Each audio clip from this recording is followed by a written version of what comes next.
We've been speaking so fast.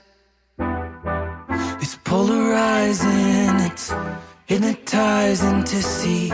Build up structures that won't last. Her sense of unity is just a novelty. Can we get back? Can we get back to sanity?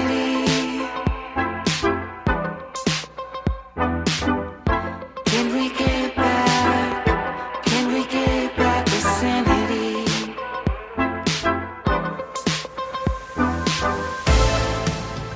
Hey everyone, thanks for joining me for another episode of the Easter Pod. I'm your host, Corey Easterday, and on today's show, we have my dear friend, Cory Heddleston, another Corey, from the band Speak Seldom, joining us to talk about Speak Seldom's latest single, which is called Sanity, and it's the incredible piece of music that you heard up top and that is playing as we speak.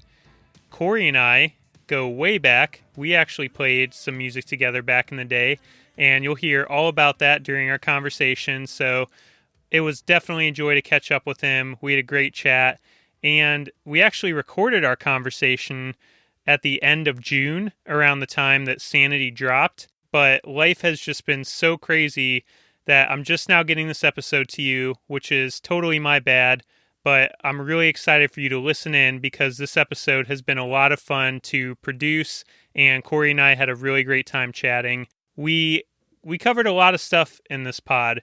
We talked about Sanity, the story behind it, the process that went into making it.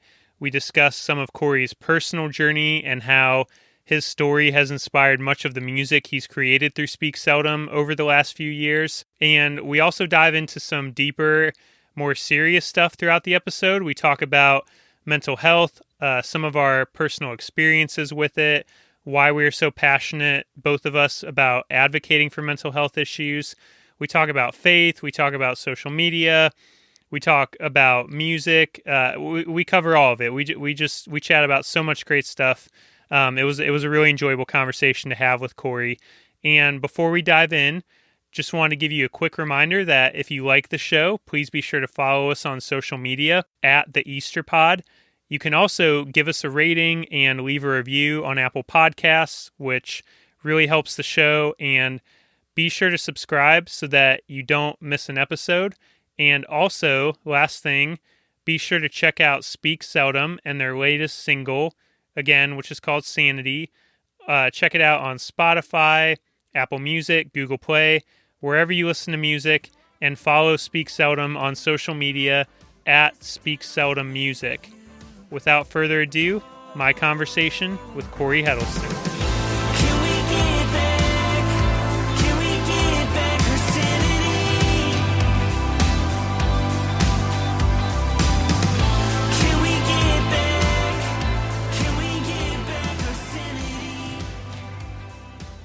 All right, so today's episode of the Easter Pod is a pretty special one to me. I know I say that about a lot of them, but this one really is, because this episode that you're listening to right now has afforded me the opportunity to reconnect with a dear friend and an extremely talented artist and musician.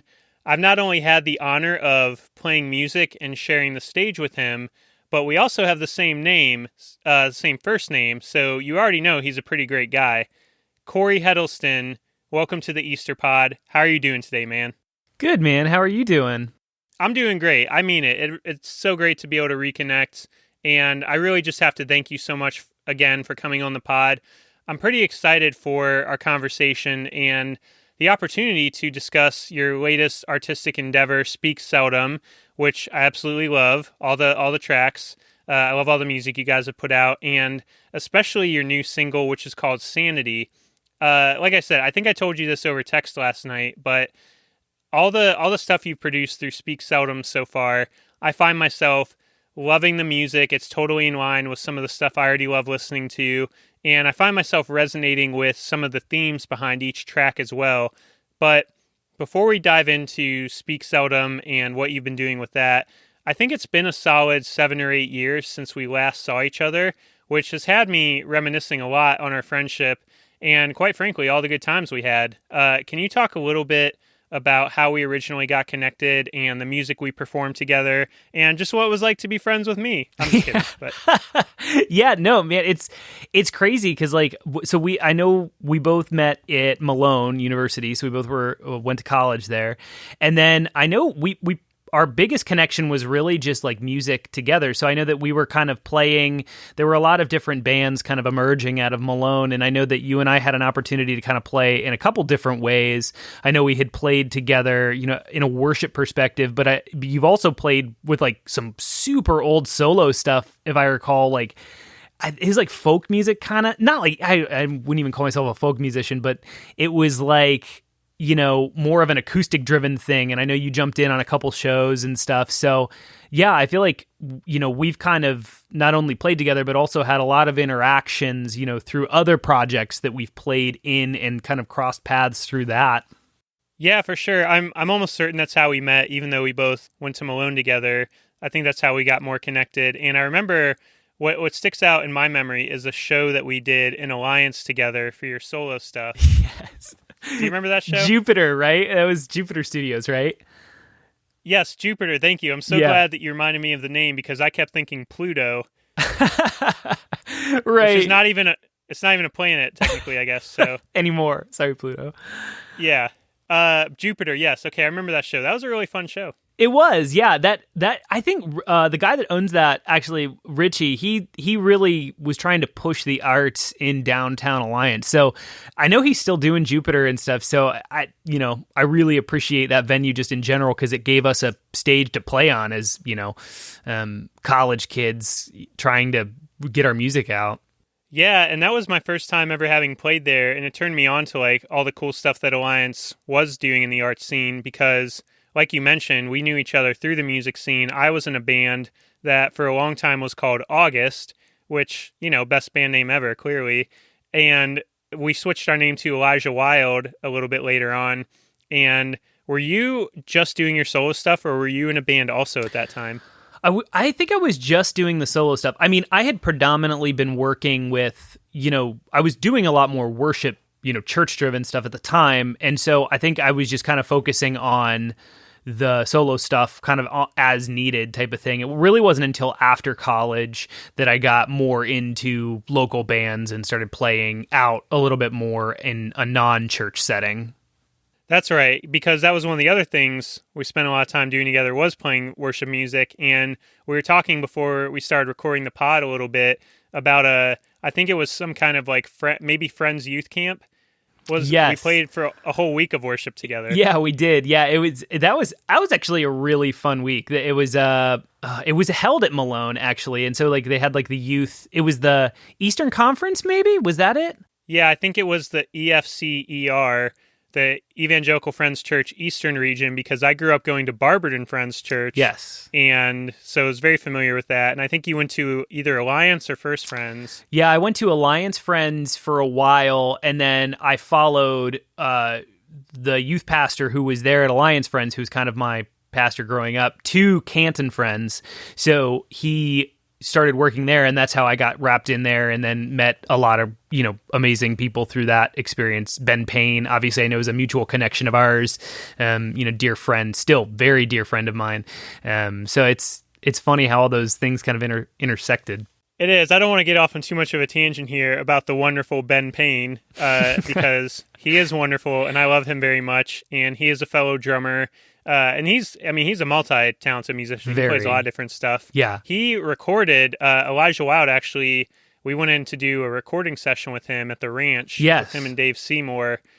But what's funny to me about Ben Payne is he was somebody, as I was a youth and going through the youth group circuit, that I would see him perform like his original and his worship stuff at these friends youth camps. Yes. And like all the different conferences or whatever. So I already had him, like I idolized him. So when I got to Malone and we started hanging out and I realized he was just a human being, kind of blew my mind. I know. I remember seeing him too. There was a conference called Youth Explosion, which do you remember Youth Explosion? I went to that with Alliance Friends, and Ben was leading, and he crushed it. I mean, he's just a great he's all around just a great musician, even better person.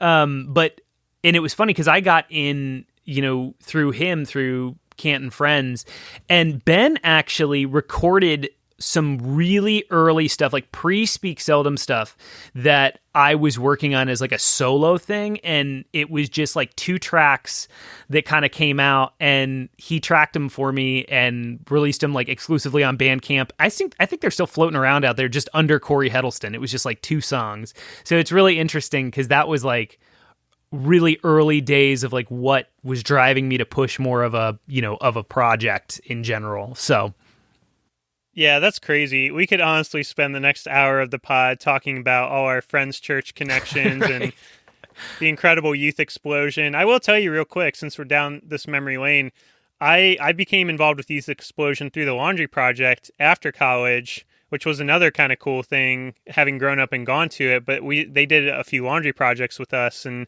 I remember going there and it just being wild, like when you go from being the youth to kind of being a leader. It's just a crazy feeling. Yeah, no, absolutely. It's funny, yeah, because and that's even another connection to the laundry project that you were doing. We did this a long time ago, but it was the Affordable Christmas. Do you remember that? That was the first you did the Affordable Christmas, and I was in a class that was doing like business entrepreneur things or something. Didn't we partner on something for that? It was your project or something. I can't remember. Like, I remember it was the first one you ever did, I think, if I recall. Oh, wow. That is a blast from the past. Isn't that crazy? The first, I totally forgot you were involved with that, but I think you're 100% right, because the first Affordable Christmas so Affordable Christmas, for those who don't know, is one of the main initiatives that the nonprofit I still work for to this day, called Current Initiatives. It's one of the main initiatives we do as a nonprofit to kind of help and work with low-income families and communities. And I got the idea for Affordable Christmas from a nonprofit in St. Louis called Mission St. Louis, who also does Affordable Christmas, and they kind of like coached me and helped me bring it to Canton. And the first one we ever did was in 2011, and it was at the Duber House, where I was living with like the likes of Aaron Shaw and some other guys. And we held the first Affordable Christmas in our house. So we had like families from the neighborhood just walk through our kitchen. We had like, it kind of went in a circle. We just had people walk through our house and buy the gifts at a reduced cost for Christmas. I totally forgot you were involved with that. Yeah. And so I must not have been, it wasn't the first one then, because I think we did one in a church. And I remember it was like, was it, oh man, Love Canton maybe? I don't know. It was Love Canton, yeah, you're right. Because that's where we moved. We decided that my house was an unfit venue, and rightfully so. So yeah, we did it in Love Canton. So yeah, that's crazy. Yeah, so I guess our relationship really does dive a lot deeper than just the music stuff. Yeah, I totally forgot. I'm so glad you reminded me about that. That's awesome. So it in 7 or 8 years, a lot happens. A lot. We both lived a lot of life since we last saw each other, and your experiences in that time specifically have played a big role in the music that you've created through Speak Seldom and some of the stuff you've done. So what is Speak Seldom, and how did it come into being? Yeah, so Speak Seldom is like, it's such a weird integral part of my story. I actually started Speak Seldom after a pretty significant, kind of life change. My wife had actually left, and so I was married for about 3 years. I moved down to the Columbus area, had just purchased a home, and then my wife, like the week after we bought the house, told me that she was leaving me. And so for me, a lot of just mental health issues really started to kind of erupt from that. Like I wasn't sleeping, I wasn't eating, I was really just not in a really good headspace. So I started just writing music, and I was just like constantly, messing around and trying to figure out, how to just get kind of all of the things that I was feeling and have some sort of positive kind of outlet versus a lot of the negative outlets that are very easily accessible during times like that. And, it's just kind of really blossomed from there. And I actually played with, or I still play with, and still very fond of the band, but I play with a band called Ledges, and so I had been working with Ledges, so I had got an opportunity to do some recording and some touring and some writing, so it just felt like the appropriate response to this was to invest all those energies into kind of this project. Yeah, that's a lot to have happen. And, I expressed this before we got on the pod, I'm sorry you had to go through all that in regards to the divorce. And I know like the mental health issues that you touched on that I want to dive into a little bit more, just kind of that subject in general. But I think it is, it's good that you were able to find like an artistic project to kind of channel all of that into.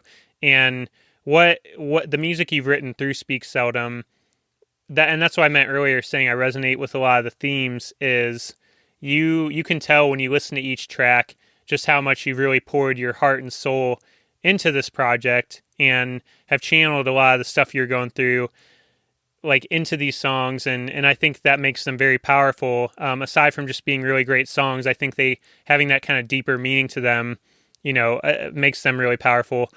You can get into as much of this as you feel comfortable sharing, but can you speak a little bit more as to why that period of life was so rough? Because I've heard you describe it before as like kind of one of the darkest times you had been through. Why was that, and how was Speak Seldom, kind of that healing place for you in some ways? Yeah, no, absolutely.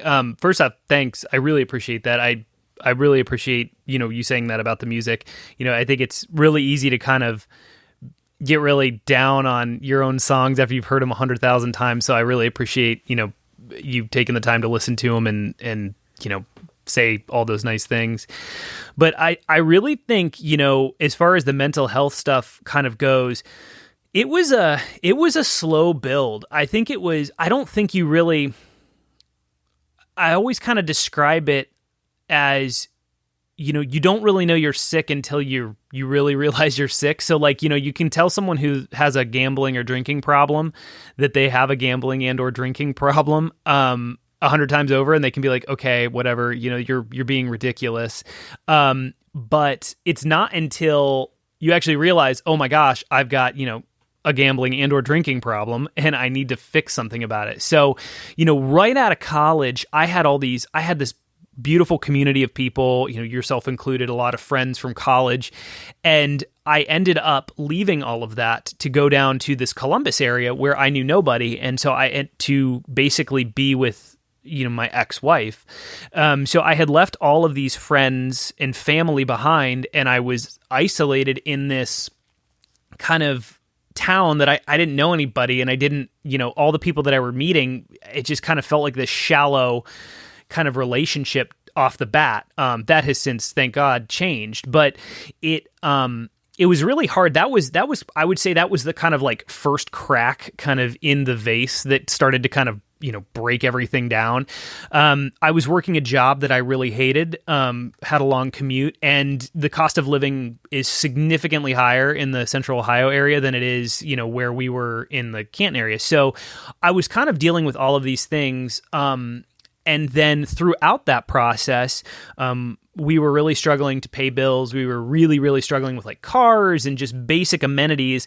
And then my ex actually had a pretty significant health issue that caused even more stress to kind of mount. And it kind of became this point where I think I just kind of started to kind of block a lot of things out and just start driving. Like we got to make rent. We got to get our car fixed, because if we don't have those things, then we can't pay the medical bills that, your partner needs. And it was just like that kind of turned into that of I wasn't taking care of myself. I stopped, doing things that were healthy for me. I kind of let loose of a lot of things that I was focused on. And that just kind of grew and grew and grew and grew. And like then we ended up moving from our one apartment into another apartment, and I was like, oh great, like we're getting further. Well, we were in a kind of a rougher part of town, and we had a ton of issues with our landlord. So we found out our landlord was a slumlord. So in the 2 years that we rented from her, our roof caved in twice, our hot water tank exploded, our toilet fell through the ceiling and like exploded all into our kitchen. We had a bullet come through our neighbor's window and then hit their side wall that was like the wall between our our apartments. I had to call the city multiple times. Code enforcement came out. Nothing was done about it. It was, I think, for like the first time ever, you really start to see when you talk about cyclical poverty and issues that kind of exist, you really, when you're in it and you see it and you're like thinking, okay, I have a job that pays me relatively well, not great, but relatively well. I come from a family that kind of knows finances and things like that. And you kind of see how incredibly difficult it is to dig yourself out of that crap hole.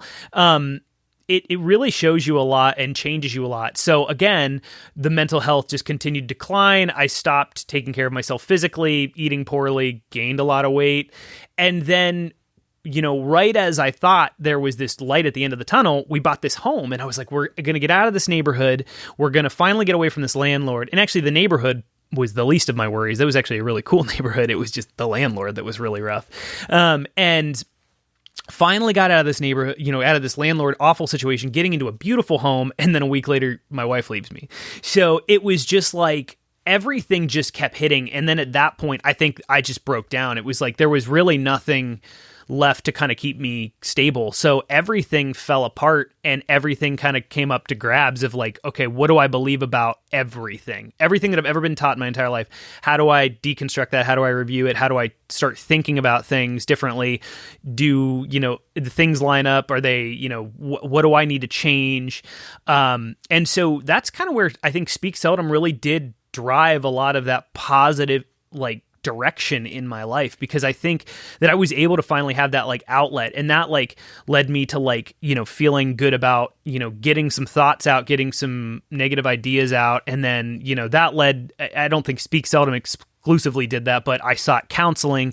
I started taking care of myself physically, working out, eating better, and it just, really did turn things around. I got medicated. So I, on anti-anxiety, pills, went to a doctor, got reviewed, like started taking care of myself. And it just kind of like that has really driven me to really,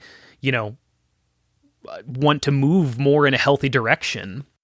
Yeah. First of all, I really appreciate you sharing all that. And there's a lot in your story there's a lot to unpack there. There's a lot that I can personally resonate with, especially in regards to the mental health stuff. And I've actually talked about it on this podcast before. I did a whole little mini episode when the pandemic first, kind of started happening in the US in earnest and lockdowns were happening. And I felt my own depression and anxiety and sense of isolation starting to get worse and worse. And I talked about in that episode, I too at one point was on, anxiety medication. That was my first time ever taking medication, because the context you and I both grew up in, things like that weren't necessarily talked about in that regard, which we can dig into a little bit. But there's a lot of, whenever you're struggling with mental health stuff, there's always a lot of external factors that are affecting how things are going for you internally. And there's always a lot of internal factors. There's always, it can all feel very overwhelming or isolating, all that stuff that you shared. It's kind of ironic that we're talking about this, because before we got on the pod, I actually just finished up a virtual counseling session. So this is real time for me in some ways. And I also, as part of the work I do digital marketing for mental health therapists. So I work with their Google ads and helping them advertise their services. So I'm constantly seeing people all across the country searching for help with depression and anxiety. And that in and of itself can feel overwhelming. But to follow up on what you shared with kind of your own mental health journey, aside from Speak Seldom, what are some of the, you have Speak Seldom, you have counseling, like what would you say to someone that may be struggling with mental health issues or that could relate to some of the stuff you shared? What would you don't want to be prescriptive, because everybody's journeys are different with this stuff. But what are some of the things that you found helpful that, as you've advocated for mental health, that you've tried to encourage others to look into, whether that's counseling or otherwise? Yeah, that's a really good question. I think, if I were to go to somebody, is to really, like you kind of mentioned, there's not like a one size fits all for mental health. And that's what makes it so interesting and so difficult to kind of figure out. My first suggestion would definitely be to talk to people about it. If you're experiencing any type of like mental, weight, you feel like, there's a lot of depression or anxiety, or hopelessness, talk to, licensed clinicians. I'm a big person that thinks get with someone who actually is like, has an education, a background that can understand mental health. And that could be like even a primary care physician. Like I have a doctor who's amazing and he's just my primary care person. And he was just, when I went to him about this, was not, like concerned. He wasn't like, he didn't make me feel like I was some three-headed monster who was, being dramatic. He was very, very respectful and very encouraging and was like, if you want to try medication, that isn't a route we can go. Or if you would like, I can recommend a counselor. And then I have a wonderful work. So my work, I actually can opt for like 8 sessions of counseling a year through work. And it's an unbiased, kind of third party counseling area. And I got a wonderful counselor through that. And I think that just talking makes a huge difference. Now, granted, there are a lot of personalities out there that don't really like talking. There's a lot of people who aren't the type of person that wants to go and open up. So knowing yourself too, I think knowing what is comfortable for you, I'm a big fan of the Enneagram and like understanding like that. My wife actually, Trudy, she actually turned me on to the Enneagram when we first started dating. And it was like, looking through it and taking the test and then seeing things, and then it's really revealing and it's really concerning to see yourself and you're like, oh my gosh, like, yeah, that is kind of nail on the head. Like me personally, I'm a 2, so I'm like one of the people who always wants to be like a people pleaser and stuff. So I think for me, it was really eye-opening for me to see some of my triggers and some of the things that I can do negatively when I'm unhealthy. And I'm like, yeah, that makes a lot of sense. Like, yes, absolutely. I can see myself going to that extreme if I'm in such a negative headspace. And then you start to see that and like, hey, maybe I'm not as healthy as I thought I was. So really knowing yourself and taking care of yourself. I mean, you cannot, the one thing I learned, especially through my last marriage, was that you cannot take care of someone if you are not taking care of yourself. And that's like, you just can't. So you can't sacrifice your own mental health.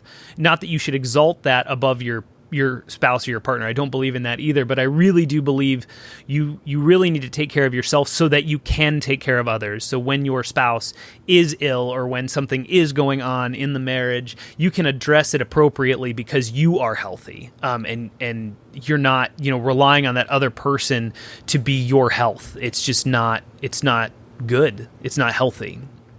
What's your wing to your Enneagram 2? Do you know what your wing is? Oh man, I can't remember. I think it was, I'd have to look back through. It's been a while. It's been a few years, I think, since I took it. It's probably 1 or 3. It's probably the individualist, I think, is 1, or the achiever, I know, is 3, because that's my primary is on the Enneagram is the achiever. Yeah. Like I'm a 3. With as evidenced by the 1,500 things I'm always doing, right. with a 2 wing. So I actually do, and my wife Megan is a 2, similar to you as well. So maybe that's why we get along so well. But I totally get that.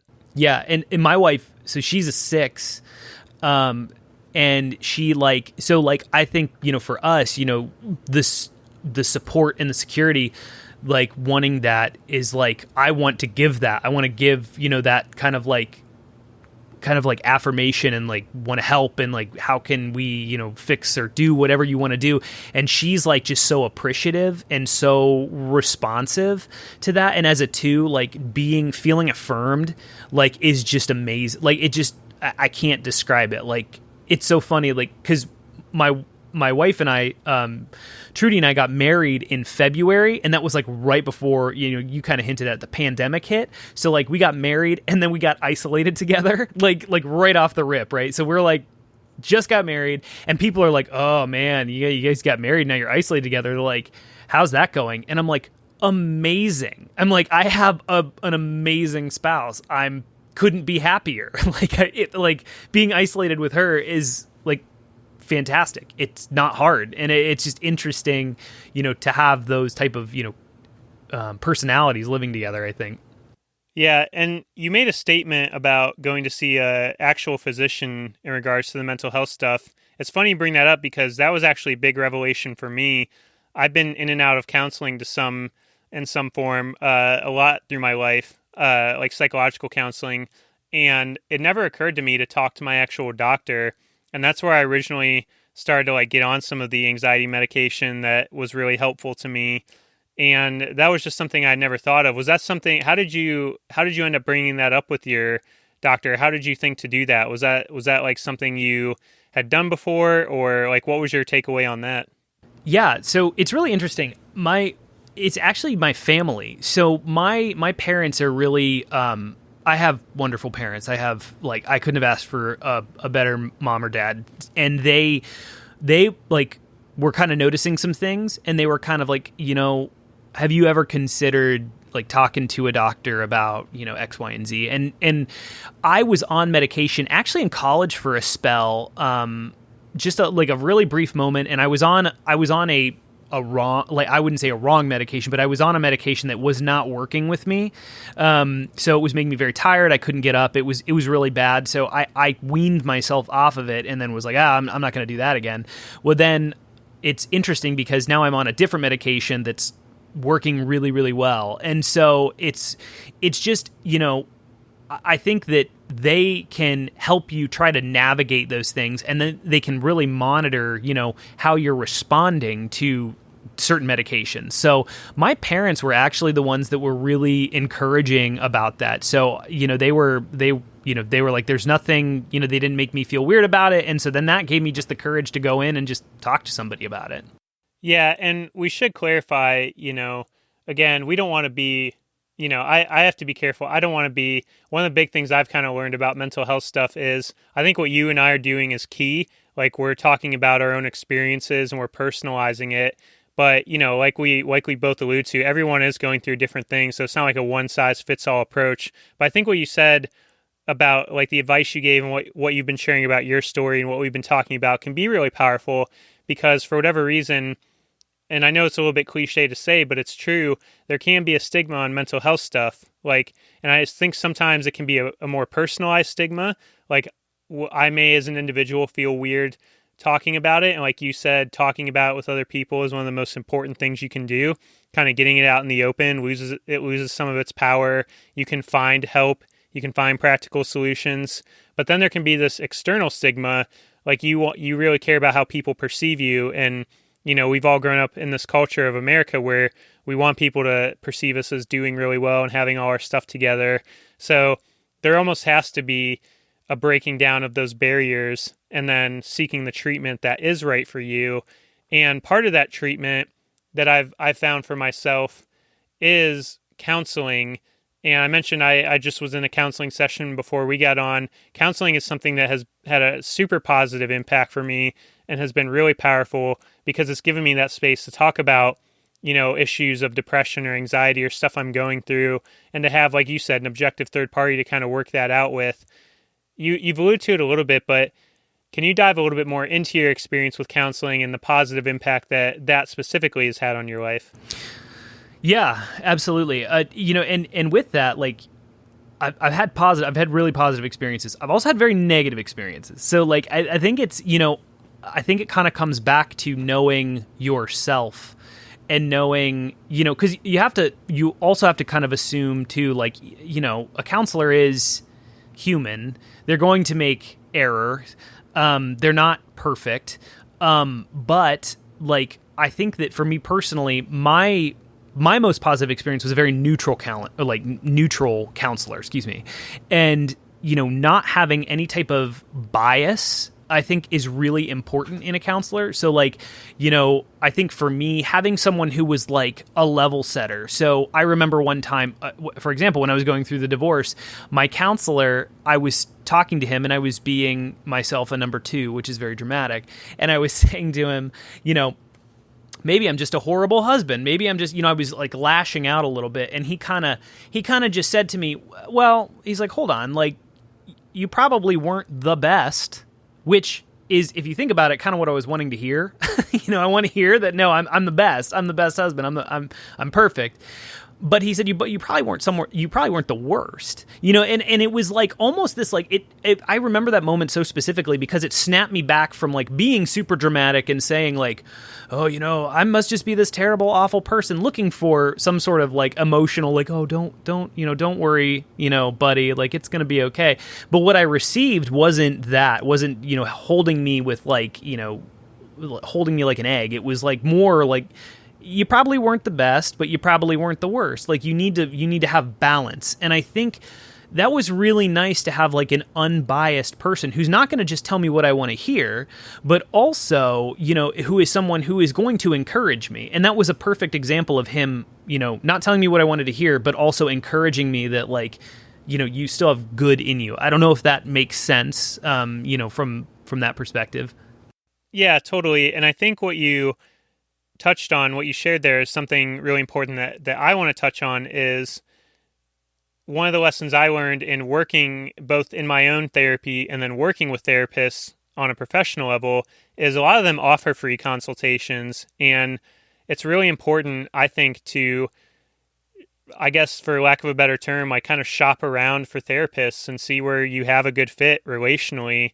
Because like you said, they're human, and it's important that you have great chemistry, you have a good rapport with your therapist. I think some people have maybe tried counseling once or twice and didn't feel like it went well, maybe gave up on it.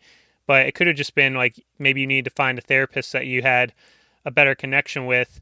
And as we're talking about all this, I think what we're going to do, I've done this before on the podcast in the episode I alluded to where I talked about mental health stuff, because this is very important to me. It's very important to you. I know we're both people. We have that in common where, we've placed a big emphasis on, like you said, that self-care, knowing ourselves, taking care of our own personal mental health, and then trying to encourage others as much as we can, as much as we're able, because, it's not our job to try and fix someone or control someone or say, hey, you absolutely have to do this, but just kind of share, this is what my experience has been, this is what's helped me. So I think what I'm going to do is in the show notes of this episode is I'm going to include some information about where people can, maybe take that first step or find some of those resources, because I think that's important. And what I'm hearing in your story and what I'd love to encourage anyone listening to is, if you're struggling with this kind of stuff, what Corey shared in his personal story and stuff, that I've been through in terms of dealing with isolation or loneliness, depression, anxiety, it's very real stuff. We all go through it. We all go through it on different levels and for different reasons. But, a lot of the language I kind of work into my ads when I'm trying to advertise therapist services is like, hey, take the first step, just begin the path. It can be overwhelming, but just start there.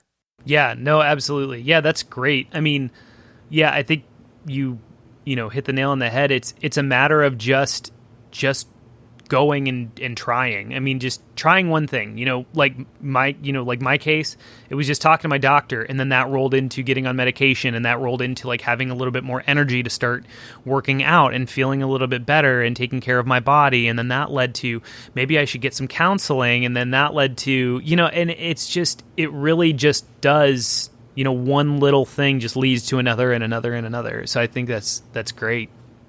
I was listening to a very recent interview that you did on the Locals podcast. Shout out to the Locals podcast and your interview. Everyone should go check them out and check that out. And the other big theme that I picked up on in your story as you shared and as I listened to this interview you did is you spoke a lot about your journey within Christianity and how that has shaped your worldview. So the simple question is, how has your faith evolved? Yeah, that's a very good question. It's a very loaded question. Yeah, I said it was a simple question. Right. It's actually a super loaded question. Yeah. Yeah, my faith has changed a lot. So, I really grew up in the Friends church a lot. So, for people who aren't, super familiar with the Friends, they're rooted in being Quaker. And so there's a lot of like very traditional things. So like some of the things that like way back was like, they didn't dance, they didn't, really sing. They were kind of sitting in silence for church services. Men and women were separated. It was very traditional, very like, Amish almost, very like kind of rooted in that kind of Puritan movement. So I kind of grew up in that area. Then ironically, when I moved to Columbus, I went to Veritas, which was Reformed. So they would actually probably be a little bit more Calvinist, which is very anti how I kind of grew up. And that was very interesting to kind of get that perspective.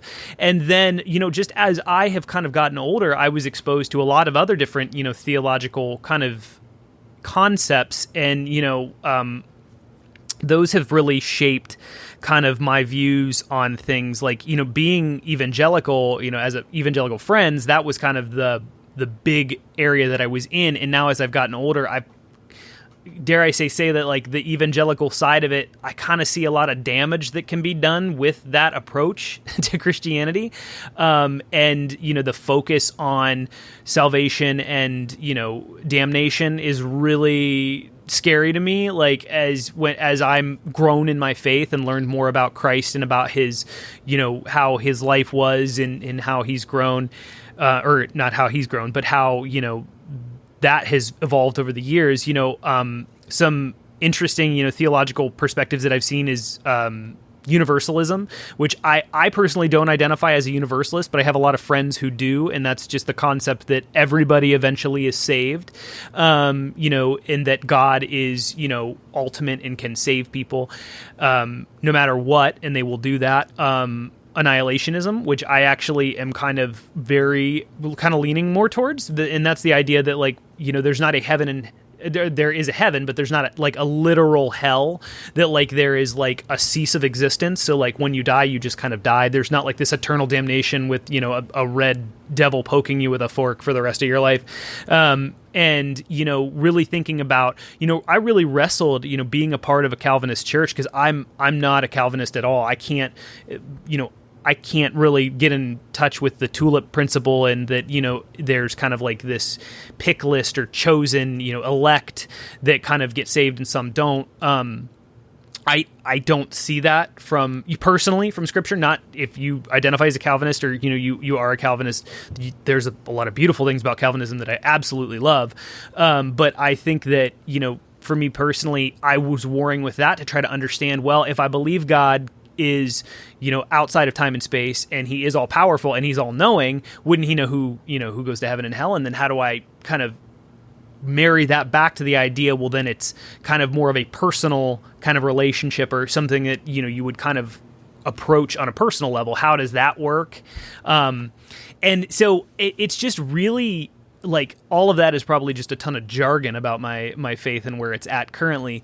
But I think that where I kind of fall and where I've really enjoyed is like Wesleyan. I really like John Wesley and like just some of his experiences. And this is just a very high level of Wesley. Like I haven't, like done a super deep dive into things, but he was just more of like this guy who would meet common people and just was like very kind of like just like relational with people, and didn't really get caught up in a lot of, from what I can tell, and I could be very wrong. I'm sure there will be a Wesleyan scholar in here that will come back and say, no, you're so wrong. But, I feel like he met people and was really not wildly concerned with, a lot of head knowledge as far as like, does this person understand, the Trinity and blah, blah, blah, blah, blah, but like understanding it to the extent of what you kind of understand and perceive the world. So very common folk, still has a lot to offer in Christianity and, in understanding God and stuff like that. And I really kind of liked just some of the things that I've read, Wesleyan kind of perspective. Now, that being said, I don't attend a church regularly. My wife and I don't attend a church. I don't play in a worship band. And, I listen to a lot of podcasts and have a very core group of people that I trust with my faith, and we have community in that way. So, very kind of like grassroots, of like talking with people about faith and talking about hard issues that I'm coming up against and trying to figure out. My wife is like a perfect example of someone that I feel like I can go to and just sit down and say how I'm feeling or what I'm thinking, and I'm not going to be met with some sort of, fire back about, we're off kilter, we're, whatever. It's just like, she's my community in church, and I feel like we have a very solid relationship in trying to figure that out together. So I guess, all that to say, it's ever changing, and I don't ever believe that I will ever nail down and say, yes, this is exactly where I'm at. Like, I feel like it's constantly going to change, and I want it to all the time. Yeah, I can relate to a lot of what you shared there, just the very idea of experiencing kind of an evolution in your faith over time. And you and I grew up in different church experiences. We've had different life experiences, but in the more general sense, the church kind of culture that we grew up in, big picture, I'll kind of zoom out a little bit, I felt was very focused on kind of nailing it down. Like, we have the answers, we know the right answers, we know it's XYZ, like it's what, like kind of very prescriptive, just like we were talking about with the mental health stuff. Like, we don't want to be prescriptive. We want to, people to feel safe and be able to like take the first step and get help. And I feel with like church stuff in a bigger picture sense, that's something I've really had to struggle through. Is I very much used to be one of those people that I felt a lot of safety and comfort and like I have all the answers about everything. And I'm sure you've experienced this also. It can be very hard to describe to other people exactly what you're processing when it comes to faith or what you're processing about your beliefs, because of how you just as a person, as you have new experiences and realize new things, how you're kind of evolving over time. But the simplest way I found to kind of sum it up is I used to be somebody that, like I said, I wanted to have all the answers. And over time, I've evolved more and more into someone that's more comfortable saying, I don't know, or there's some mystery to it, or I'm willing to learn, or I'm open to learning, or whatever, kind of breaking away from the very strict like structures and culture that we grew up in. That's like, this is right, this is wrong, and kind of being more open to like, well, if I believe about God that he is love, how does that really, like, the more I find myself in relationship with the actual person of Christ, how does that really kind of transform me all the way through and how I view other people and how I treat other people? And I don't think you and I are alone whatsoever. I think there's a lot of people in the same boat as us that have had to do a lot of kind of deconstruction of the cultural structures they grew up in the church, and the dissonance between some of that culture and the person of God and what we believe about God, because there is a lot of tension, there is a lot of dissonance about who we say God is, but then the things we do as humans in Christianity as a whole. So I found myself on a similar journey of like, how do I make meaning of my experiences? What do I do with all of that? How does this shape like who I am and what I believe? And, I heard you on that podcast talking about some of the stuff like, maybe we grew up in places that weren't as affirming of like the LGBTQ plus culture, and that being a shift for you as it has been for myself. Not that I was never affirming, but just having to learn, like you're basically having to undo kind of some of the unhealthy parts of the Christian structure you grew up in to say like, well, God is love. So God is love. Like, that's it, period. Not place all these caveats on it. So, we could go on and on about this. Like, Megan and I are in a similar spot where, church isn't something we've done really consistently. But like you said, where are we listening to podcasts? Who are we connecting with? What are we doing? Because, for me, I'll just personalize it. When I walk into a church, even to this day, and it's something I continuously try to work on, there's a lot that can be really triggering for me, for lack of a better word. Like, I've experienced some traumas spiritually that, and through some of those cultures and those structures where it can be very like overwhelming for me, and I feel that sense of trauma. Have you experienced, and you don't have to get into details, have you experienced any kind of like trauma within the church?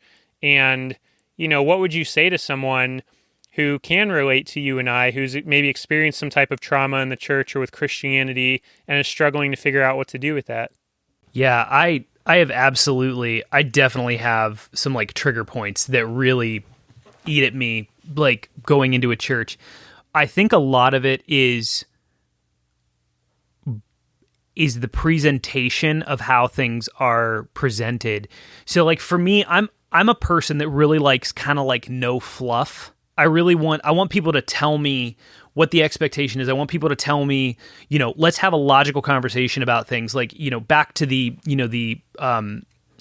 LGBTQ kind of plus, community, and like Trudy and I are both very supportive of, and it's like there is one argument that I was kind of handed, by the church. The interesting part about all of that stuff is that when you start to really consider and you start to really think about what is funneled to the church and what information is released to the church and to the general population, 10, 15, 20 years ago, that was controlled by a central kind of head. Like there is a distribution company that is allowing certain things to be printed and not allowing certain things to be printed. So it's feeding this wider, population of a specific idea and a specific thing. So essentially you have companies that are really mandating what is being published and what's not. You're hurting people in their pocket, and that's how you're controlling the dialogue that's being said.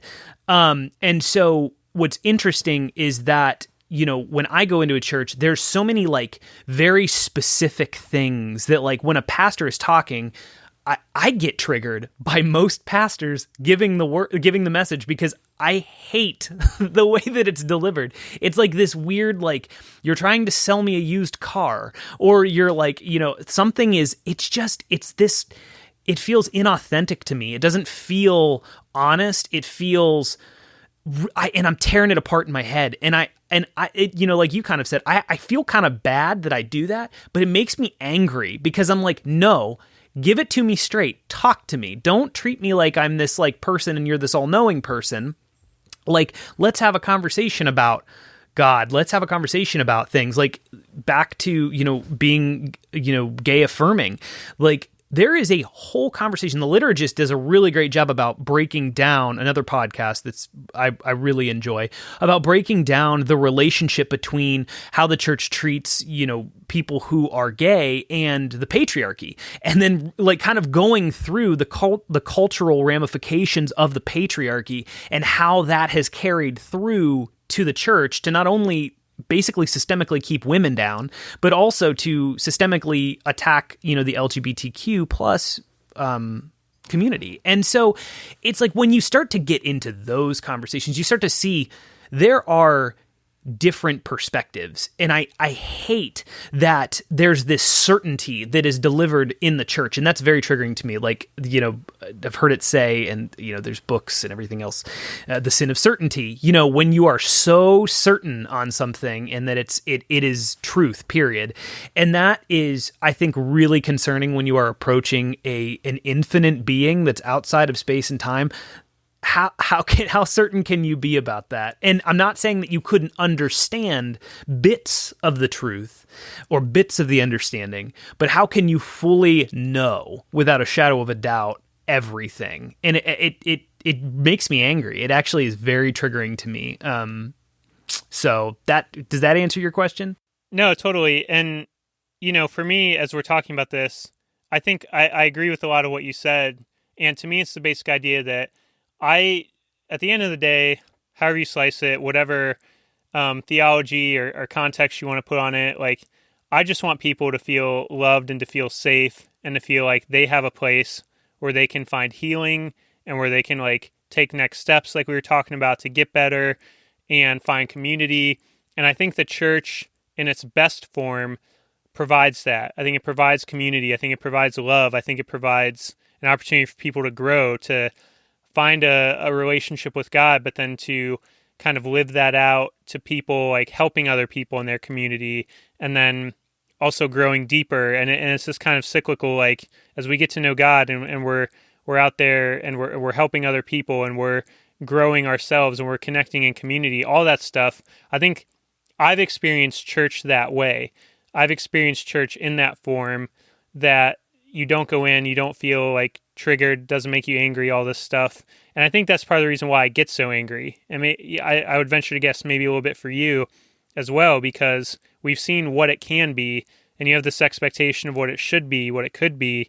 And then when it feels like it falls so short of that, when, like you said, some pastors feel like a used car salesman, and you're just like, this could be so much, this could bring so much hope and love and truth and light into the world, you know? And it's not like, look, we're not saying we've got all the answers about this stuff, far from it. Right. We're just saying we're two dudes that, you know, we've been through the Western American evangelical culture, and kind of feel like you got spit out on the other side, and you're just like, where do I go from here, you know? Right.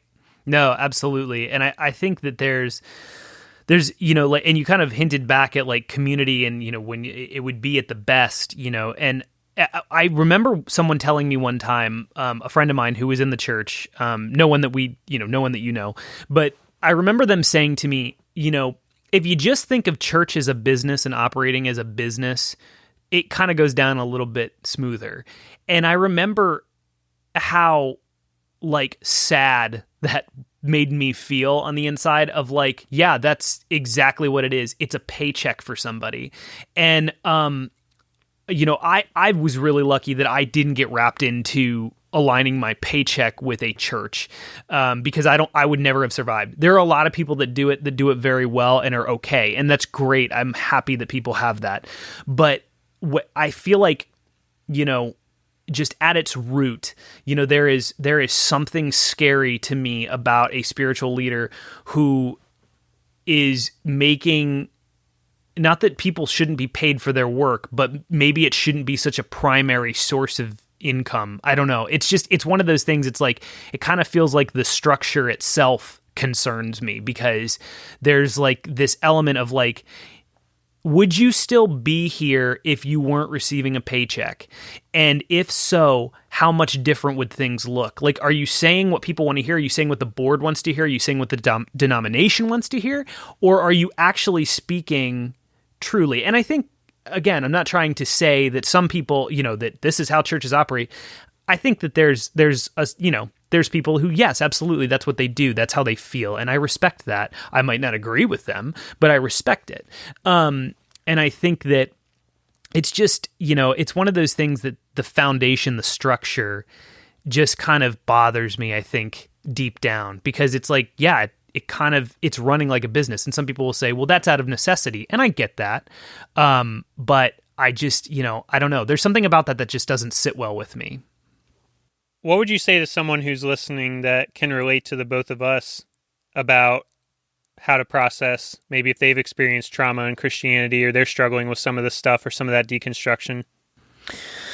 I would say don't blame God for the people. I don't know. Like, I feel like that's a place that's really easy to jump to. I think you have to have an honest conversation with yourself to actually ask yourself, do you actually believe in this? Because I think that's a very important question to ask yourself.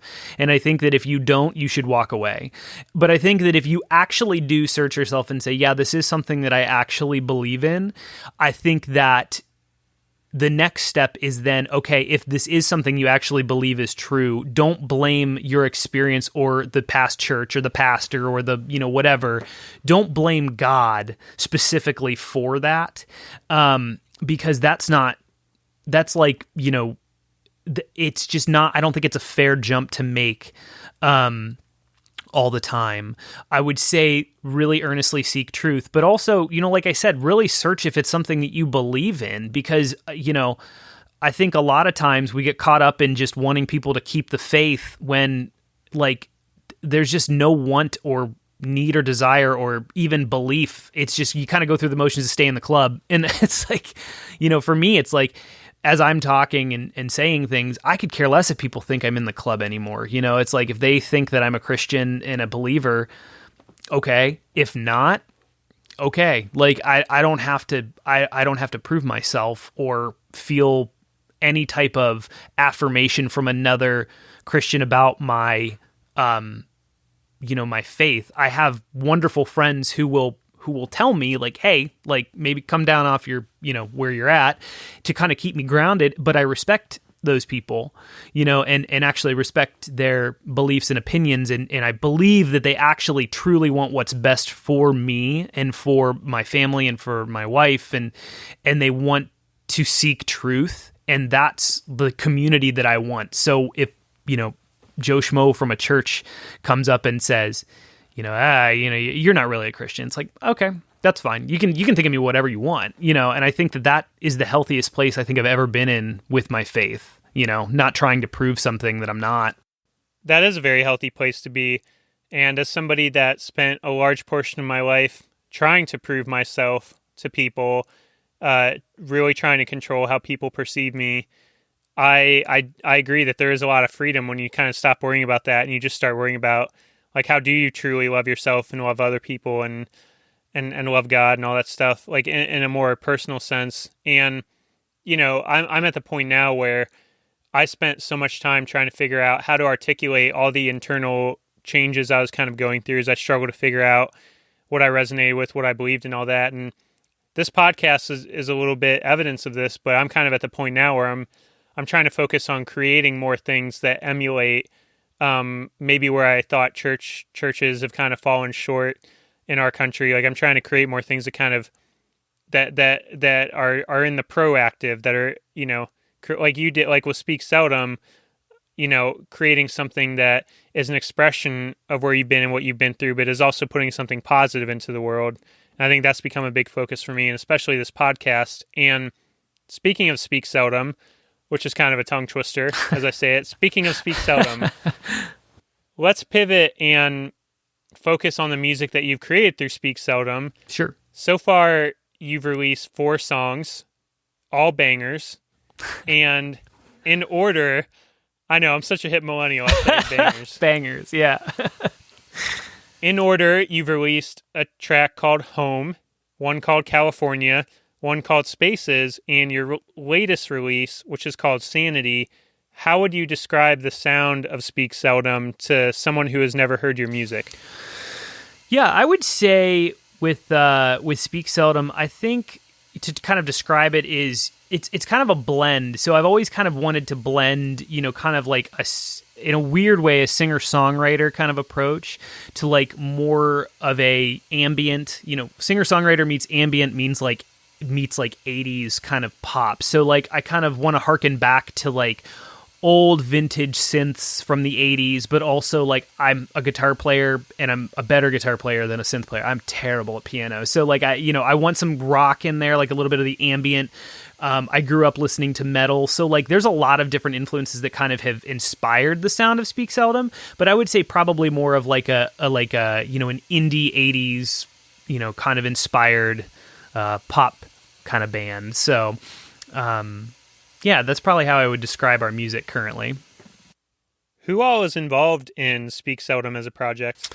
Yeah, absolutely. So it's me, obviously, and then Kevin Chambers, who is actually a friend of ours from Malone.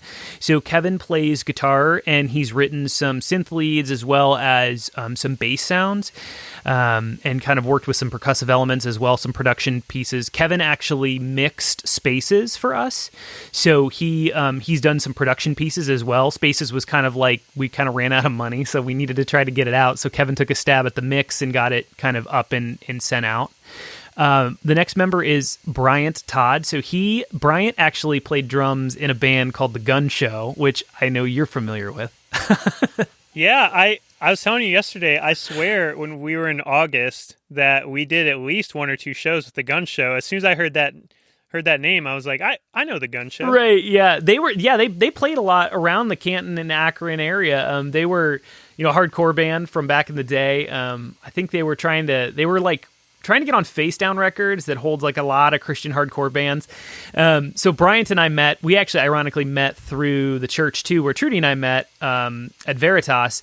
And Bryant was like we just really hit it off at Veritas and played, I was kind of into post-hardcore music and hardcore music, so I could just tell like the way that he plays and everything. He was just so he's a machine. He's just like, constantly on beat. So he does all of our drums and everything. And then Trudy, she sings as well, and Trudy actually will write synth lines as well, and she also helps with she actually wrote the bass line for Sanity. So Trudy's kind of more of a a piece of the band that is really, Trudy's brilliant at harmonies and hearing harmonies and knowing how to stack them. So she has a folk background. So she's got some of the projects that she was in, she kind of can hear that stuff where I'm not a good harmony person. I can't do that, but Trudy, is really good at that. She's classically trained on piano, so she has an incredible, kind of way with the keys as well. So, she does a lot of, she'll write some synth lines or play some kind of synth parts as well. So that's everyone that's typically involved. And then, we've been really lucky to work with some amazing producers and people that are just incredible that have made the songs. I think there's the element of writing the songs, but I don't think people understand what the creative element goes into producing the song. So Jeremy Steckel at Revelator Sound, he was the one, he cut Home, California and Spaces. He recorded them and mixed Home in California. And then David Kaplinger at Soothsayer Audio, he actually did Sanity. So the band actually recorded Sanity, and then David mixed and produced it. So he was actually able to he just exalted the track way above our expectations. And then we work with a guy, his name's Adam, and he's from Cauliflower Audio, and he's out of the Cleveland area. And so he masters everything. So it's one thing to have really good musicians. It's a whole nother thing to have really good producers, because they just, having that element outside of yourself, you hear this track in one way, but when you have somebody else who's creative and has done amazing things, it just makes your sound so much better. It's crazy to hear how we recorded it and then the final product. Yeah, as somebody who's been through the recording process myself in a band, I totally agree with all of that. It's truly a collaborative effort from start to finish. Where did the name Speak Seldom come from? Yeah, so that's kind of a funny story. So Kevin and I, when I first started the project and was writing for this, Kevin and I were just talking, and we were trying to figure out what to name the band. And I think Kevin had an idea called Caught Fox. And then we were talking about I don't know, I think Speak Seldom was in the mix too. I was thinking of calling ourselves Speak, or just, something like that. But there were bands all through Spotify that had Speak. So then we were well, Speak Seldom. And there was a line from a band. Oh, and actually now I'm kind of remembering a little bit more. There's a line from a band that Kevin and I really like called, My Epic. And they have a lyric that is, I think I'm paraphrasing. It's seldom intersecting lines, and it was referring to the way that we, ironically, as the church, we're supposed to be this body and this kind of conjoined thing. But he was saying, we're basically at this point, we're just seldom intersecting lines. We basically don't have any contact with anybody. We don't have community. We just kind of sometimes touch, each other. And so seldom came from that. And then we were thinking speak. So we did Speak Seldom. And then we put it to a vote on Instagram, I think, just with our friends, and they liked Speak Seldom better than Caught Fox, so here we are. I think I remember voting in that poll. I probably would have voted for Speak Seldom. Yeah. For sure. That's great. Yeah, when we came up with Elijah Wild, as we pivoted away from August, everyone would ask us, what's that name? Because it sounds like a really meaningful name, and it was one of those things of no, we actually spent 3 or 4 months just trying to find the name that sounded the best, that made us sound the coolest. And right. That was the word combination we came up with. So right. No special meaning. Sure. So those first 3 songs that you released, Home, California, and Spaces. Yes. How do those 3 songs weave into your life story that you were sharing earlier? Yeah, so California and Home were both about the divorce. So Home really was about I think it was more or less looking back. I think you kind of see how you were writing, but Home, obviously we had just moved into a new home. So I think that was kind of derived from the fact that we were, the divorce was happening in this new house. And so it really challenged my concept of home.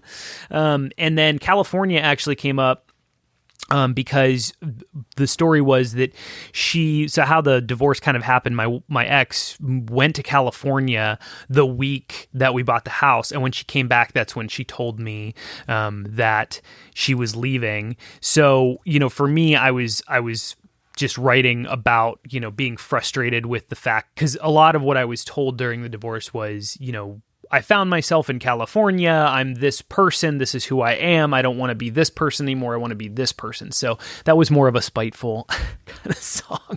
And then Spaces was actually about mental health. So Spaces was more about just kind of like, really trying to get back to some, kind of, spaces, like kind of thinking like mentally, like the spaces within my head, and trying to kind of get back to a place of like feeling sane and normal. The lyric, what the hell is normal again? It was like, I didn't even know at that point. I was just kind of all over the place. So it was like, people would always tell me, well, things will go back to normal. And I'm like, what does that even mean? What is that? And so I think that was just me kind of wrestling through a lot of the mental health stuff.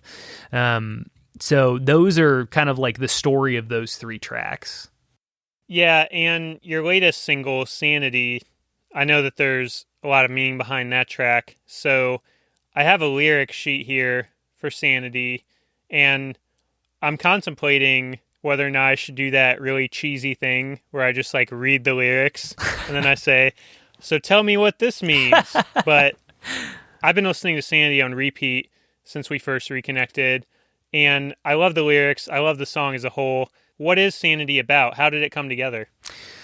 Yeah, so Sanity, we wrote Sanity last year in 2019. So it was actually not, it's kind of interesting that's coming out in where we're at currently with like COVID, the pandemic. Obviously there's a lot of protests and going on and a lot of kind of chaos right now.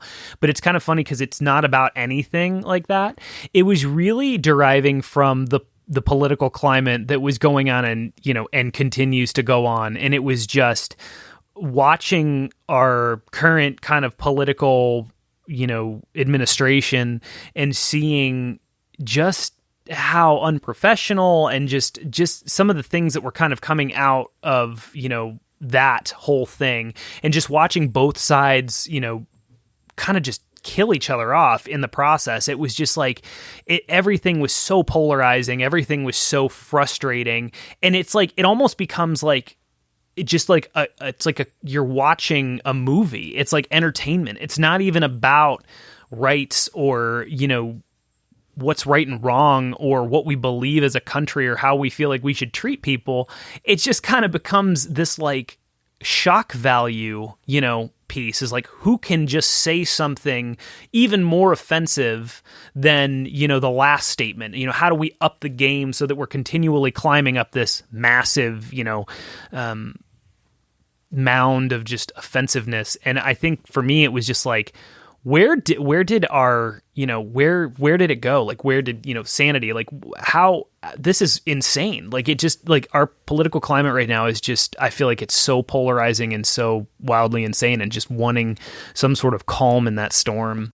Yeah, I think regardless of where people would find themselves on the political spectrum, I think every person could agree with that things have changed in a really big way, especially the last 4 years, with just the rhetoric in general and what we're seeing, what we're experiencing. And politics have always been, one of those subjects where it can be really tricky to navigate. But politics, in my view, went from being this thing where maybe you could be apathetic about it or feel like separate from it or compartmentalize it, to now it is woven into every piece of the fabric of our society. Politics isn't everything. There's no compartmentalizing. There's no, just leave this over here. Like, it's and to what you're describing, I think within that, a lot of people have been like, well, I have to take a side in this. And people have become really entrenched in their own sides. And as somebody like myself, communication is something that I've not always been great at my whole life.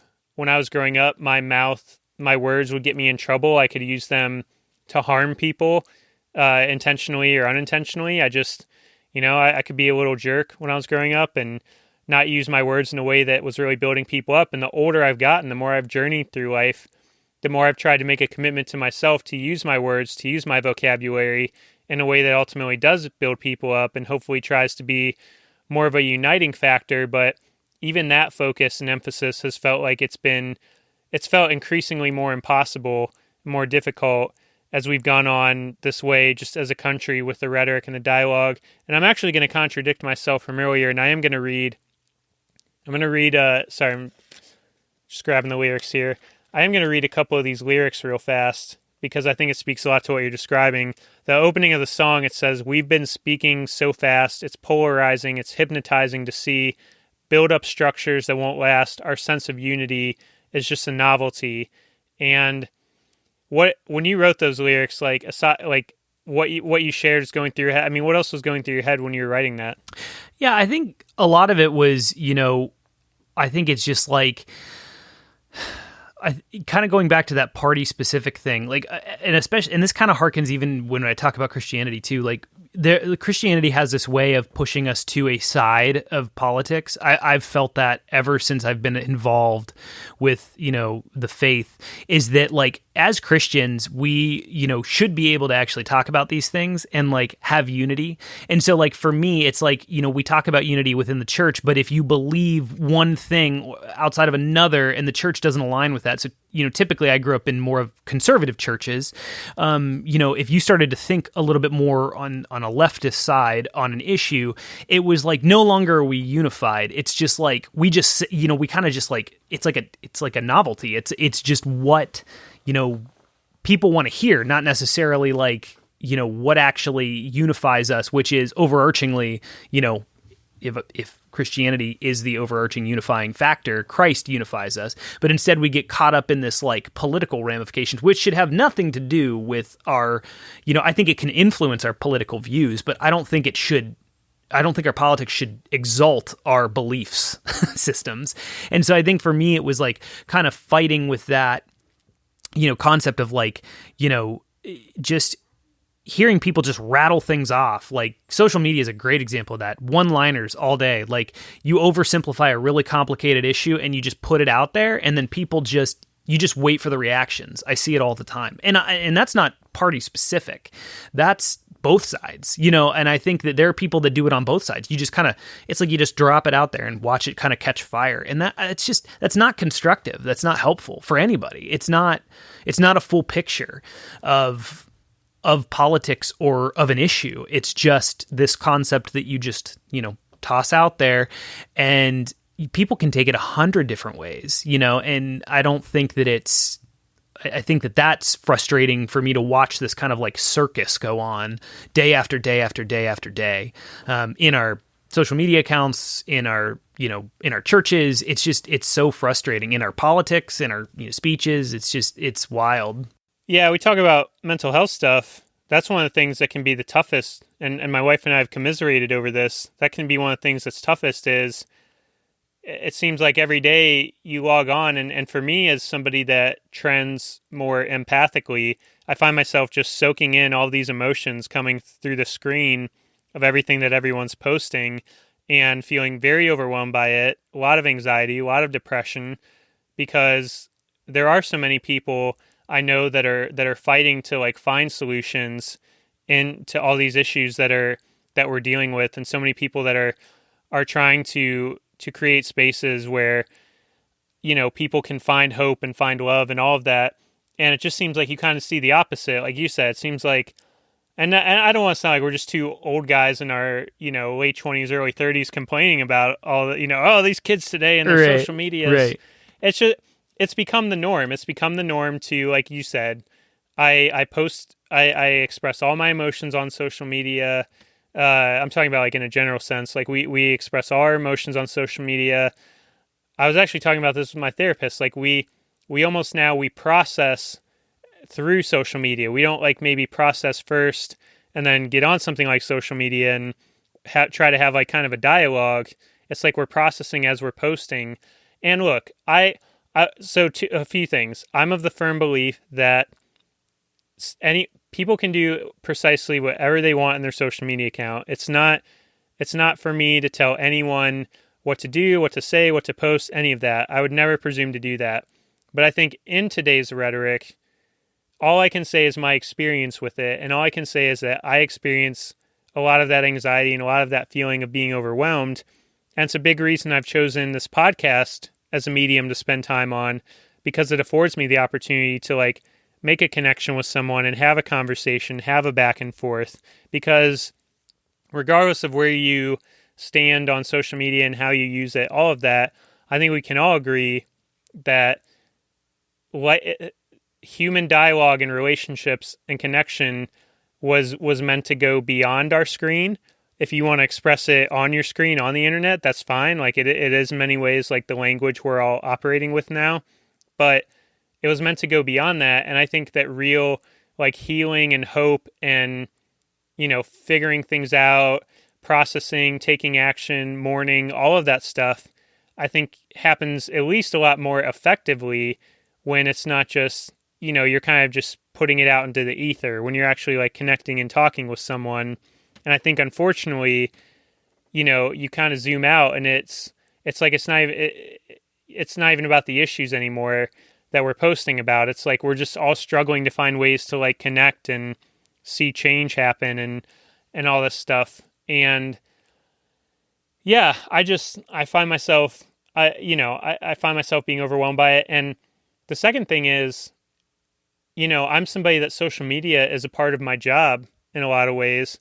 So on the other hand, I love social media. There's a lot I love about social media.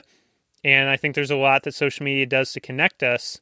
But I've also had to study like a lot of the algorithms and stuff. And I think kind of one of the more nefarious things about social media is it's like a computer is kind of controlling what is coming up through your feed, what you're seeing, what the conversation is. So there can be kind of a weird dichotomy of like maybe what the actual conversation is, that maybe the conversation you're seeing isn't what the actual conversation is.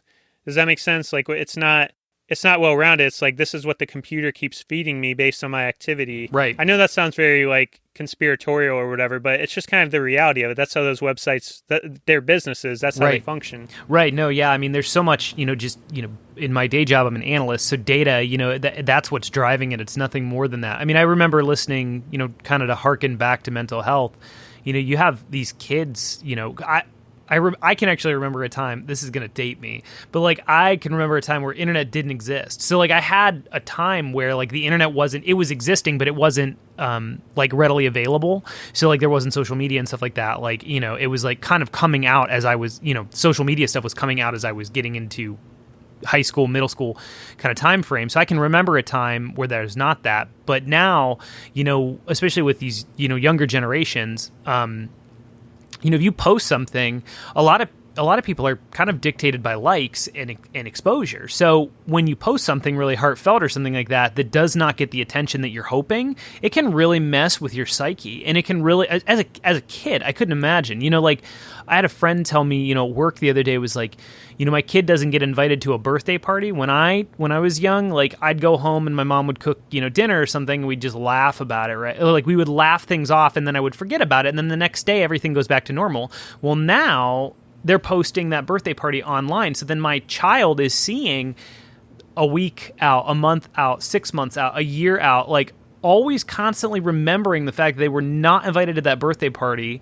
and how impactful that is. And I think that there's been a huge shift in like mental health awareness for kids, which is amazing. There's a lot of really great work going on with that and behavioral health and, you know, kind of those initiatives. But it is, you know, when you think of it in that context, just those very basic, simple ideas, it really sucks to watch, you know, things divulge into that. So I think that you're absolutely right. Like, you know, and like you said, those algorithms, it might not be that people weren't interested in your content or your post or your heartfelt apology. It's just the algorithm's not going to take it because it's not interesting to what all these other people are looking at. Yeah, I don't like to admit it, but I'm not immune to, and I don't think any of us are at this point, I'm not immune to, I posted something that I put a lot of time or thought into or was really heartfelt and seems like nobody interacts with it. Right. And then I see someone else that just posted like, F this person or whatever, and it has like 300 likes. I'm like, right. Like, what's the world I live in? Right. And like you said, it's just that algorithm. It's probably that there would be a lot of people that would look at that and be like, oh yeah, that makes a lot of sense. But the algorithm is just weeding you out because you know what? When you say F this person, people are excited because it's drama and it's, this thing. Whereas if you say, I'm really upset about, the theological differences of blah, blah, blah, blah, blah, and I feel really heartfelt, blah, blah, blah. It's like, okay, that's fine and dandy and stuff, but it's not the same drama or drive that we're going to get clicks on. And people are going to like, oh, I want to watch this explode, Yeah, it's the reality we live in. And I think 2 takeaways from this specific conversation. I think one is that I think, Corey, you and I have officially reached old man status. Yes. I think if you ever wondered if you were old man, if I ever wondered, I think we have it in recorded history. This is the moment in time where we both made that full transition into being cranky old men. Yeah. I've actually been I've been yelling at kids to get off my lawn since 2015, so as soon as we hang up here, I'm going to shake my fist at a cloud outside and be like in that Simpsons, old man yells at clouds. But I think, too, we are touching on something that is a real issue in our discourse as a society is, I think, like I said, there's a lot of good that comes from social media. I don't want to sound like we're just complaining about it because there's so much good that has come from it in my life. We're going to share this episode on social media. That's how people are going to find it and listen to it. I'm a musician. Right? That's how I try to... Yeah, you're... Exactly. But... wrapped up within that. And again, I think people can use their social media however they want. I encourage them to, that's part of, be you, be yourself. I would never discourage anyone from that.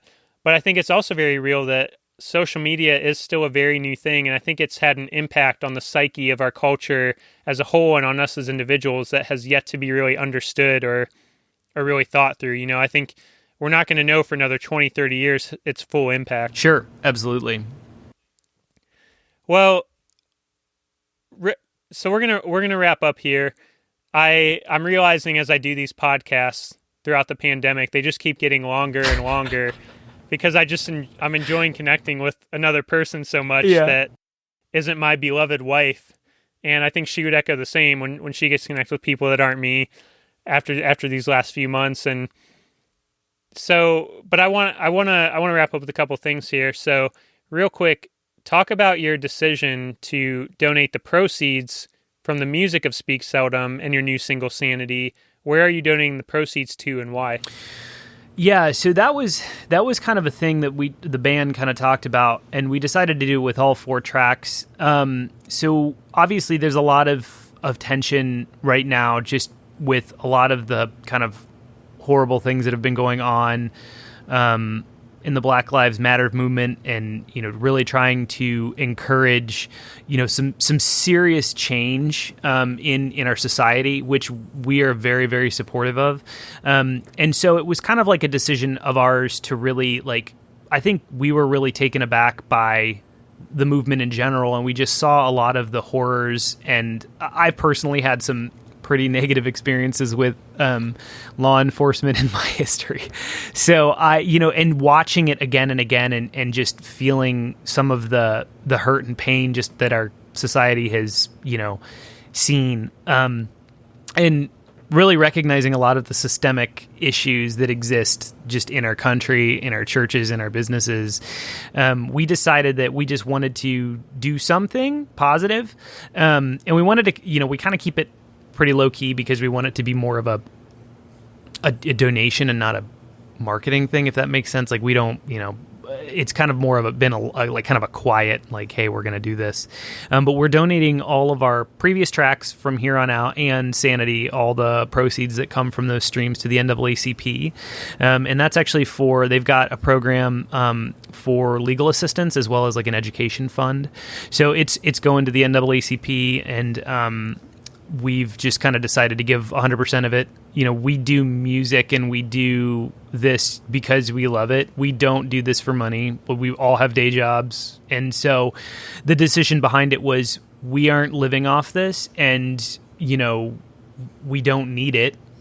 So why keep it? And let's put it towards something that we actually believe in. And this was something that, thinking about just personally with me, having some experience with law enforcement in the past, and knowing how difficult it is, to have representation and really have an advocate, it's huge. So with the NAACP, they actually have a, this kind of legal representation fund that the money will go towards. And that can be huge for somebody because the legal system in general, there's a lot of systemic things that can kind of happen. And like I had a mark on my record, a while back that got expunged, and I still have had issues with it. And people, I don't think, realize just how big of an impact that can make on somebody's life. So we wanted to encourage, that piece, especially, for people who need that representation to try to, clear their name or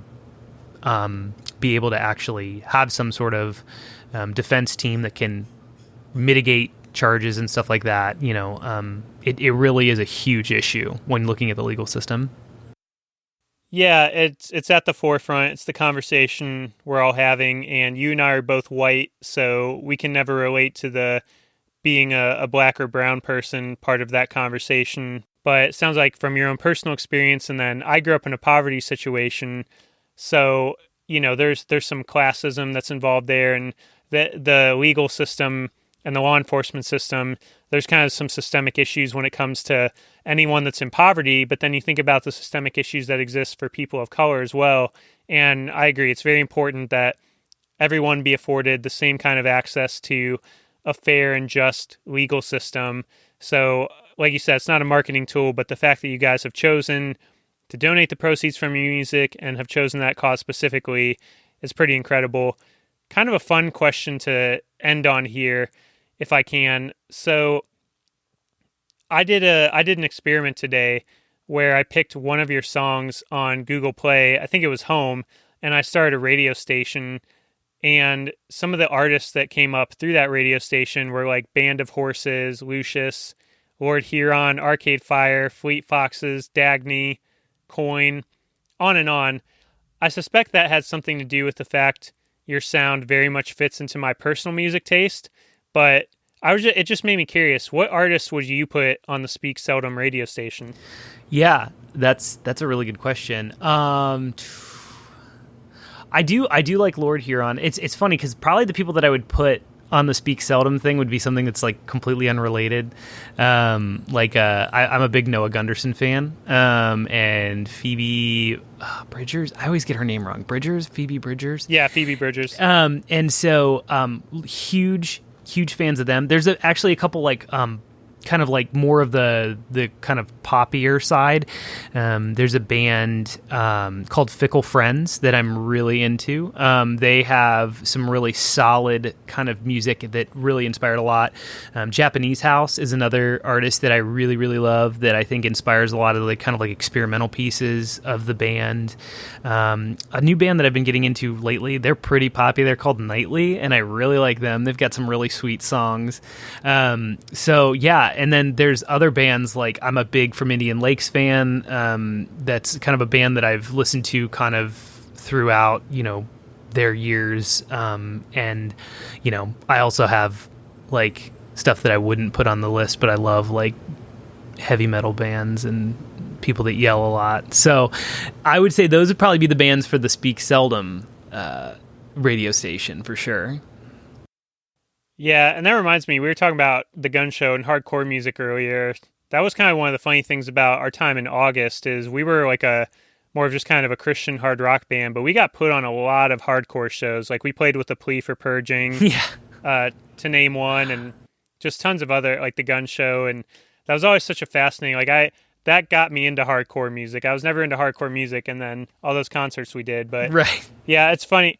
I think that's kind of a fun question to ask just as a musical group in general. Like who would be on our radio station? Yeah, no, absolutely. Yeah, it's always fun to like think back and go, yeah, I guess I do listen to, Bon Iver and like all these other bands. Like, I feel like as I've gotten older and more old manish, it's hard for me to listen to new music and enjoy it. I guess it's very very seldom that I'll actually like find a new band that I'm like, oh my gosh, like I'll typically like go back to people that have released music and be like, oh, I'm so excited for their new record or whatever. So yeah, whenever like Ace of Base pops up on my thumbs up playlist, it reminds me just how old I am. Right. And Right. I'm like, wait, I should be listening to like Drake or something. Right.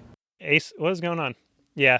Well, hey, like we've established, we're both really old, and that reflects in our music taste also. So, what are you gonna do? We're old guys at heart, I should say, because we're not that old. But so, where can people find your music, and especially your newest single, Sanity, and where can they follow your work? Yeah, absolutely. So you can, you'll be able to find it on all streaming platforms. So Spotify, Apple Music, Amazon Music, basically all major kind of electronic distributors will have our singles out there. And you can actually follow us. We have an Instagram. We're called Speak Seldom Music. So at Speak Seldom Music on Instagram. And we also have a Facebook page just called Speak Seldom. So you can give us a follow there. Also follow us on Spotify. That's always a big help to kind of see about new releases and some, if once we get through COVID, hopefully some upcoming shows and stuff. So those are the platforms you can reach us on. Everybody, go check out Speak Seldom. Go check out their music. Go follow them. They are incredible. Corey, I love your. I'm not just saying this because we're friends. I love Speak Seldom. I love your music so much. You are so incredibly gifted and talented, and I really just have to thank you again so much for coming on the pod. It has been a joy to catch up and rekindle our Corey-based friendship. As someone who shares the same name, you are a kindred spirit, and I look forward to staying in touch and hearing more great music. So thank you again for your art and for your music. Thank you for sharing so openly about a wide range of topics. I think this might be one of the more wide-ranging conversations I've had in terms of like faith and mental health. And thank you for sharing about your personal story. I hope that anyone that's, listened to the whole pod takes a lot of great encouragement that, no matter what we're going through, like there is a next step, there is hope, and I just want to thank you for who you are and all that you do. Yeah, man. Thanks so much for having me. It was a pleasure. It was nice to catch up and chat. We'll have to do it again.